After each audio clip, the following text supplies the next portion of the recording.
Hello everyone, this is Basant. I am a student of NMIT.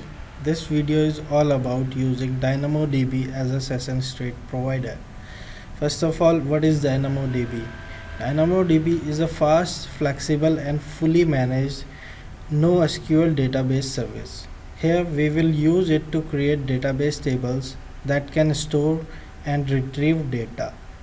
Now, what is session state provider? Session state providers is the interface between ASP.NET Session State Module and Session State Data Source. Now, in this lab, first we will create a session table. To create a session table, go to DynamoDB service.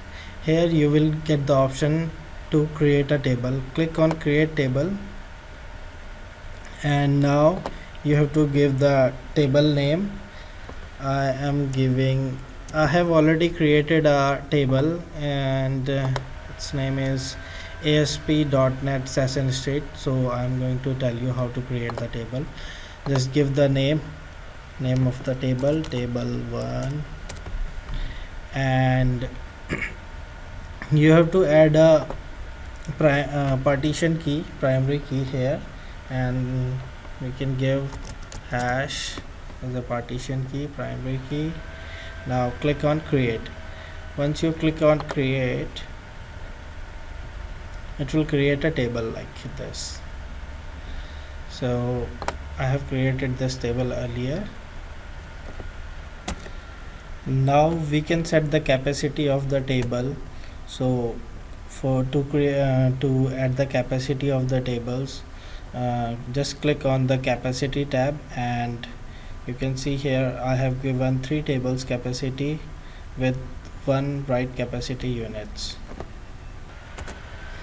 After creating table, make sure your alarms are turned off. So to turn off the alarm, go to alarms, and you will see the list of alarms. If you have added any alarm, you need to delete all the alarms one by one. Now we will create access key and secret key. AWS access key and secret key is used to enable you to programmatically access your AWS. To create an access key, go to your profile, click on your profile and click on my security credential. Click on continue to security credential.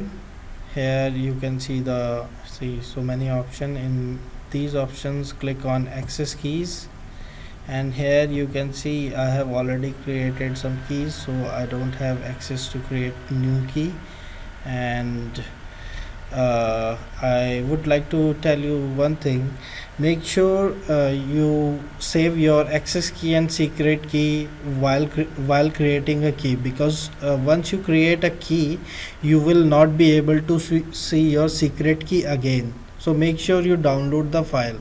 Like I have created a key, but I can't see my access key, but I have saved my secret key. I can see only my access key. Now we will go to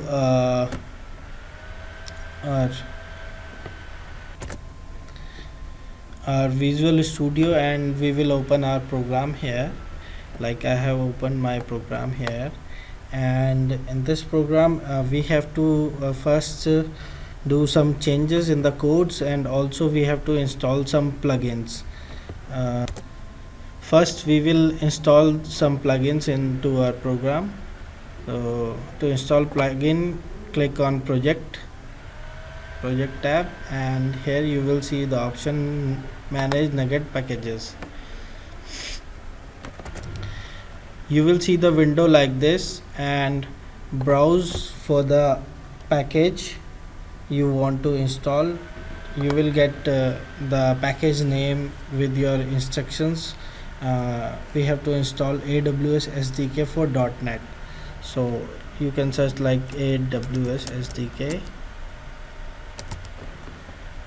and it will give you the list of all the AWS SDK programs. Like I have installed AWS SDK already for my project. You can see this here. Why do we need AWS SDK? It makes easier for Windows developers to build .NET applications, cost effective, scalable, reliable, and in AWS. And now we have installed the packages. Now we have to create a new session. To create a new session, you need to remove the older code and you need to add a new code which is provided by your instructor with the lab guide. So this is the code which we need to paste into the Visual Studio Code web config file. In web config file we have to paste this code, and this is the line from where we have to remove the older code and insert a new code. And this is a session state. So as you can see, this is the new session for new session code for your program. In this code, what we have to do, we have to provide the access key which we have saved from our account to communicate with the DynamoDB table, and the secret key with the reason. Once you put all these details, save the file, and now you have to do some changes in shopping cart.cs file. You have to put serializable here before public class and serializable before this public class also. So why do we need serializable? Serializable is used to convert an object into stream of bytes in order to store the object in and transmit it to memory or database. Now we will go back to the DynamoDB table so that we can check the table and is there any item in the table. See here, there is no item in the table.